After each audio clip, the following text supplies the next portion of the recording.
Howdy, howdy. It is October 12th. I'm coming to you from Frisco, Colorado live. This is the Ski Summit Real Estate Show. Going to talk about Summit County real estate, take you a little bit behind the curtain of the MLS, share some local news with you, and give you a tip or two about real estate and share the markets. So I'm here today with my co-host and producer, Benji, with Benji Does. Thank you for being here. Thanks for having me. Hola. Yeah, so we're bundling up. It is flannel. Like, I'm just gonna wear flannels from here on out until the cows come home. I'm in Arizona, so it's a t-shirt weather constantly. I slept last night with all the windows open. It was amazing. Oh man, last night if you slept with the windows open here, I think you'd have a pile of snow on your floor. No, Yeah. I don't want that. Nope, we've started. Winter's it's actually really pretty though right now. We got the new snow coming down and we still have golden aspen leaves. So, time for those leaf peepers if they want to peep. I show up in jeans. Leaf peeping in jeans. Yeah, and them and Trump. Well, it's starting to snow out. What's the deal with these tires? Should I be getting studded snow tires, or just plain old all-weather tires? What's the difference? There's different schools of thought. So if you want to drive here in the mountains during the ski season, during the winter, good tires is key. Unfortunately, the rental car companies don't give you cars with studded snow tires or even snow tires. They give you cars with all weathers. But if you have a vehicle up here, all-wheel drive is obviously wonderful. I've driven for years growing up here, rear-wheel drive with studded snow tires and been fine. Studded snow tires are going to really help when it's icy. Mm-hmm. The downside is they're not the best on dry pavement. So if it's dry pavement, stopping, controlling, you're not going to necessarily notice it, but your stopping distances aren't going to be as good. So, I think that good snow tire is the best insurance policy you can have. So put studded snows on mine. They definitely do the trick and help on the ice. So worth the investment to go big and go studded snow tires, in my opinion. So I feel like I just do burnouts with those things. They can't last long, like at all. Yeah, the rubber's a lot softer on snow tires, and so they don't last as long. You definitely want to swap them out. I've got them on an extra set of wheels, so I just swap them out. It's first sign of snow. So, I've had enough accidents with snow to know better. I used to live in Germany, and in my village, it used to get really snowy and icy, and I had a Sunfire in Germany, a Pontiac Sunfire. They allowed that? Huh? Yeah, I know. But I remember just trying to get home. My house is the top of this little village, and I got up and started sliding, and then I parked that thing. I had to walk home in the snow. It was impossible.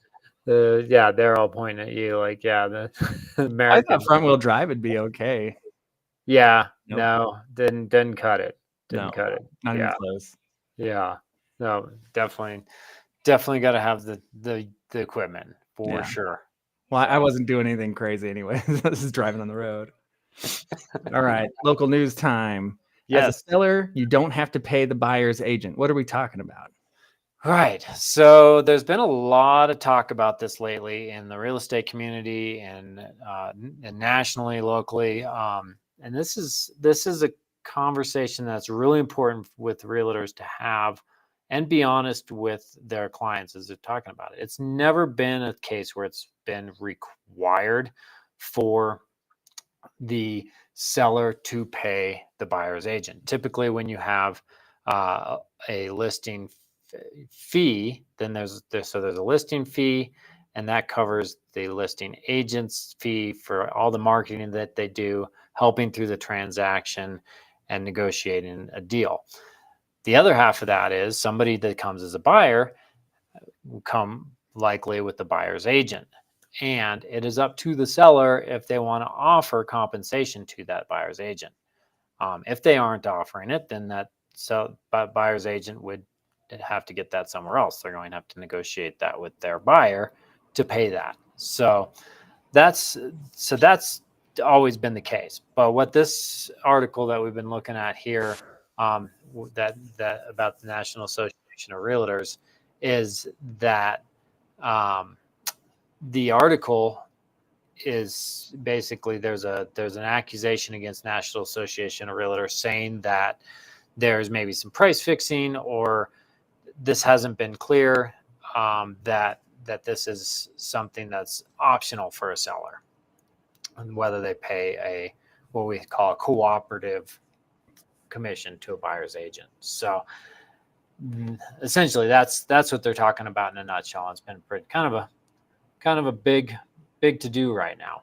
So it could change the way real estate is done for sure if this plaintiff wins this case. So yeah, I don't know enough about this to ask educated questions. It just looks like somebody didn't catch the fine print or something.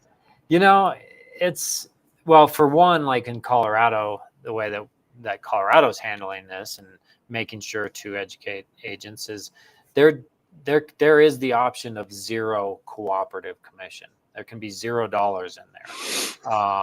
So that has been clarified. In the past, it's been, well, you can offer anything from 1 cent up to 50% of the commission. You can offer whatever you want, but that $0 is being made clear that is an option. So ultimately, the buyers are going to want representation. They're going to want help negotiating. They're going to want help finding a place. They're going to want to help facilitating the contract for their best interests. It just comes down to who pays for that. So that's important. Yeah, I'm out of my depth with that one. I hope everything goes okay for everybody. I hope this winds up being a good thing. Yeah, we'll see. We'll see what happens. And yeah, just the industry will adapt. So, but anyway, that's something I think good for people to be aware of, especially if you're a seller right now, to know, like, that's one thing that's coming down, and the conversation to be having with your agent. Yeah, I suppose so. I don't know. I think a lot of people just stay ignorant about the whole house selling, house buying thing. And this is like a minor inconvenience, temporal inconvenience between houses. It's a little bit, and it's ultimately, it's like somebody's going to pay that. And it's, it comes out of the buyer's purchasing power one way or another. So it's kind of, it's splitting hairs in some way. Okay. So, yeah. Well, how about today's real estate tip? Look for the sleepers. Are we talking about those cabins with 50 different beds in them? What's going on? You're right. Not this. Yeah. No, we're not talking cots. We're not talking bivy sacks. No. So sleepers are properties that have been on the market for a while, and maybe they're not getting the exposure that they should be getting. Maybe they're just maybe they were priced too high and they've had price reductions. Doesn't have to necessarily be that hot new listing. So for all through those unicorn years of COVID in 2020, 2021, 22, it was like property comes on the market. You just had to be watching for that next listing to find the right property. But right now it's come down to where there's a lot more days on market, and there's properties that are more in that stagnant mass. They're sitting for whatever reason. So keeping an eye out for those sleepers, seeing, looking for properties that have been on the market for a long time, seeking out some motivated sellers. So that's what that means. Okay. Yeah. What's a good sleeper in your opinion? Like, is it a house that has like minor fixes or something that's been on for a while and gone under the radar? Yeah, no, it's something that's going to have things that are going to be objections for people. And location is obviously the thing you can't change. So that's what piece you're looking for. But if it's something, maybe it's just ugly. Maybe it's, maybe it's got a bad layout. maybe, you know, it's the sort of thing where it's like, okay, if we took this wall out and we did a little addition here, or, you know, then the place would be worth a lot more and it might be a great opportunity. So, Mhm. you know, you see like all the ads, we buy ugly houses. Yeah. Is like look for something that is, if it's going to be a property where it's like, it just looks great to Mhm. everybody, that's going to sell pretty quick right now. Mhm. So looking for the properties where other people have said, no, I'll pass for this, that, or the other reason. Okay. Those are going to be the opportunities. Alrighty. So how is the market doing? Yeah. Oh no, I clicked it What? and it went away. It says unveiling the secret. When are the rates going to go down? Oh, yes. So the unveiling of the secret, when the rates are going to get, here's the secret to that one. Nobody knows. Yeah, there we go. I was waiting for it. Sorry. That was one of those horrible bait lines, like clickbait. So Well, we can just, when are the rates good? I'll have you on the cover, just shrugging. I know the answer to that one. Yeah, no, I don't. You know, yeah, nobody has a stinking clue. Even the people that are supposed to know don't know. So, but ultimately, it comes down to time in the market. And this is a quote from a friend of mine that's a lender Okay. that I heard today. Time in the market versus timing the market. So, when is the best time to buy real estate? Now and 20 years ago, right? Yeah. It's time. It's time in the market. So you cannot go wrong. We're seeing, like, I saw a $5 million property that came on the market and went under contract in just a matter of days this week. And all I can say is what I'm thinking. I'm wondering, was that cash? Is that a cash buyer? Okay. And are people with that kind of money? There's a little bit of fear, and, you know, there's all the headlines and things talking about recession and crashing and all that. Mm-hmm. Well, if I got a bunch of money and I want to park it somewhere, what's the most guaranteed place to be safe? It's going to be worth more than it is now, 5-10 years from now. Real estate. Yeah. Yeah.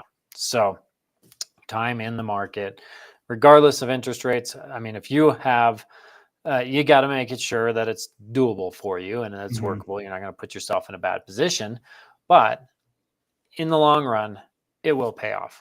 It's like, talk to anybody that's a real estate investor. It's like, if you hold the property, it's gonna be worth more than it is now.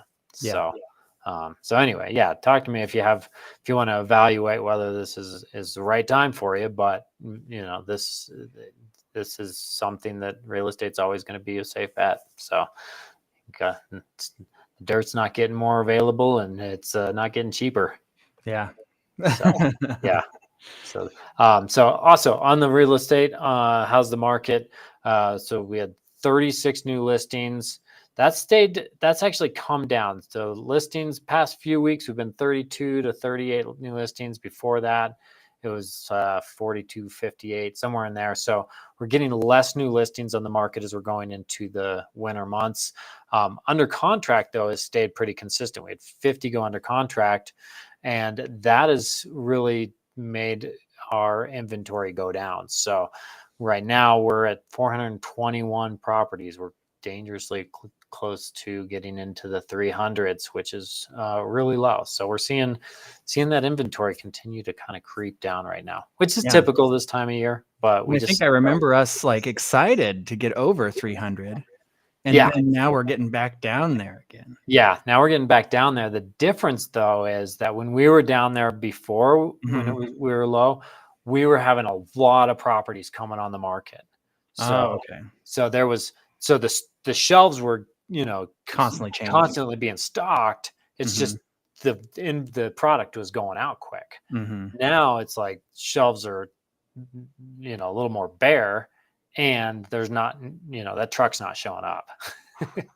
So that's, which creates a challenge. And, you know, it creates prices right now a little bit more stagnant. So we continue to see our prices a little bit more flat. I was going to show you really quick, actually, take you over to this page really quick. So this, you can kind of see, if we go to like price per square foot here, this is Summit County over the past 3 over the past year. So, from 2022 January, we saw this coming up. April, May, June, July. This is where the interest rates started going up, and $723 a square foot. Now we're at $737 a square foot on a median. The average is going to show similar, kind of actually some dips in here. So overall, though, we're still looking pretty flat on our pricing right now, and that's the market in a nutshell. There's my video. All right. Well, how about looking at some of those shelves? Let's look at those shelves. All right. See what's come on the shelf. Well, I've got 5 new properties. Can you see them on your side? Nope. Got to tick that button. There we go.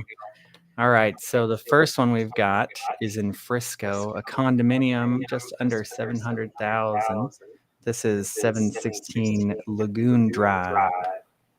Yeah. So this guy is easy walking distance to Main Street Breckenridge, or Main Street Frisco, not Breckenridge. You've got good access there. You've got a nice location. I like this. It's right near the ponds, and good square footage. They're pretty big. So I think this one's good Frisco property. It looks like they've done some upgrades to it, made it look good. So yeah, I like that one. Yeah, this one's put together really nice. Brick. Yeah, built. I don't think I've seen a brick one. You don't see a lot of people don't do brick a lot more, but these are built in 1984. HOAs are about $676 a month, which covers. It's not covering all your utilities, but it's got your water, sewer, trash pickup, snow removal, cable TV, and then your common maintenance. So, all right, yeah. Well, here's our next one. Another condo. Yeah, another condo in Dillon. Yeah. So this one I thought was really sharp looking. This just came on the market. I've actually been in it. Great job on a Lodge at Lake Dillon condo. They did a really nice job of updating this, remodeling this, and actually made it into a true 2-bedroom. We've seen some of these Lodge at Lake Dillons that are more of they're kind of some funky 2-bedrooms where you got to walk through one bedroom to get into the other one. But this one's actually a real true 2-bedroom. So good layout, nice remodel, and a good building. It's built, it's concrete structure, so it's built like a bomb shelter.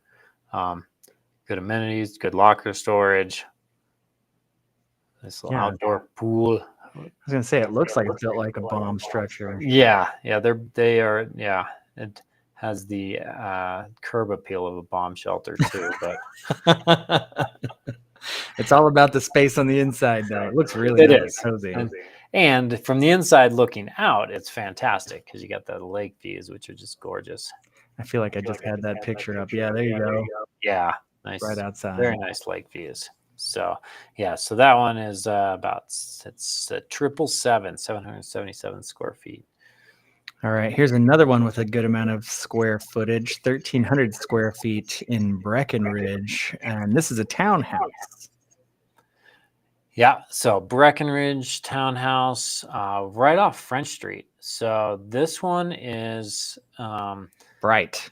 Yeah, that is bright. Yeah, that's in the. It's all right. Go back a shot there. All right. Go back to the so over in the right-hand corner up there. That's my elementary school right there. Over here? Up a little higher, right by the arrow. There you go. Yeah. Oh, really? Okay. Yeah, that's my alma mater there. So, oh, nice. Yeah. Yep. Some good memories. Learned a few things there at Breckenridge Elementary School. So this is really idyllic looking, and the fact that this is a blue house, I see a yellow house. Is this like a common thing, just really bright houses? Well, it's the Victorian style. Okay. Yeah, so Breckenridge has got a lot of the Victorian style homes. Kind of that's a I love the inside compared to the outside. It's really They nice. did a good job. Yeah, this one is really sharp looking. I love just the clean lines that they used and kind of a little bit of modern look, but not too modern to clash with the Victorian style. Yeah. So, yeah, but certainly walked through there's a little bike path that goes behind the back there, walking to school. Yeah, this is pretty nice. Yeah. So it's about 1,322 square feet, built in 85. So that one's worth, I like that one. I like the location, obviously. Yeah. I like it. It's really unique with that color, though. I don't know if I could do that. It is bright. It is definitely bright. Yeah. You stand out. Here's our last property. This one's in Frisco, 52 Hahn Drive, and this is a 2,500 square foot home.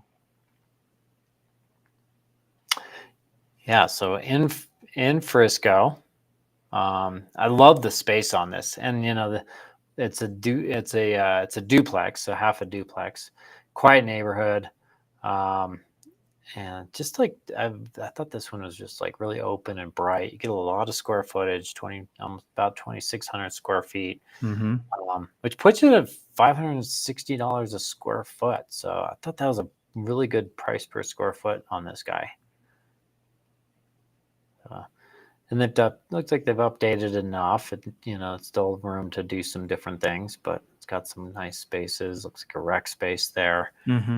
So, yeah. It's a really nice size home. 2,500 square feet just seems like a lot of space. Yeah, it looks like 2-car garage, and so I don't know what happened to. I guess maybe it wasn't in the link. There was one more. Was there? Let me go back and see if I skipped one. So we had. There it is. Oh, yeah, I did skip one. What is this one? This is our newest listing. This is our newest listing. So this one is a Pines at Keystone condo. Backs up to open space and the golf course, which gives you fantastic views of Buffalo and the 10-mile range. So this one, brand new to the market as of yesterday, $824,000. And this is the stream down here. Yeah, you got Snake River. You got a walking path down to the Snake River and the bike path there. So just a really great location with easy bus shuttle access directly to the ski slopes too. So which is important coming up. But yeah, they did a nice job with this one. It's super clean. It's got brand new carpet. Well decorated. And it comes with all this furniture, right? Yeah, it comes furnished. It's got just a really nice, cozy feel. Plenty of space though. I love the open floor plan on these. A lot of these pines can be a little bit more cut up. This one's just really open. And then you got the pool, the clubhouse there. Nice big pool there. And yeah, just overall great setting. It's a ground floor, so you go play lawn games out there. Outside and just enjoy sunsets from that puppy. I think it'll be a good one. Yeah. I made the video for this one yesterday. It's on YouTube and it's on a few other places, and I just fell in love with it. I thought it was really pretty. I like the trees, and then that area where I can just envision my son just going crazy and running around there, and then the pool, he loses his mind in the pool. I think this is really pretty. Yeah, it is, and it's got bike storage, so it's got great storage that you can use there. Ski lockers. Yeah, this is a good one. So. And I think it'll move. All righty. Well, that's all for me. That's it. Awesome. Well, thank you so much, Benji. Appreciate you facilitating, and thank everybody for watching the show today. If you enjoyed this episode, please leave us a like, subscribe, share us on social media, all that good stuff. Really appreciate you being here, and I hope that this was helpful for you today. This has been Ski Summit Real Estate Show. I'm Matt Dayton. Hope to see you in the mountains soon.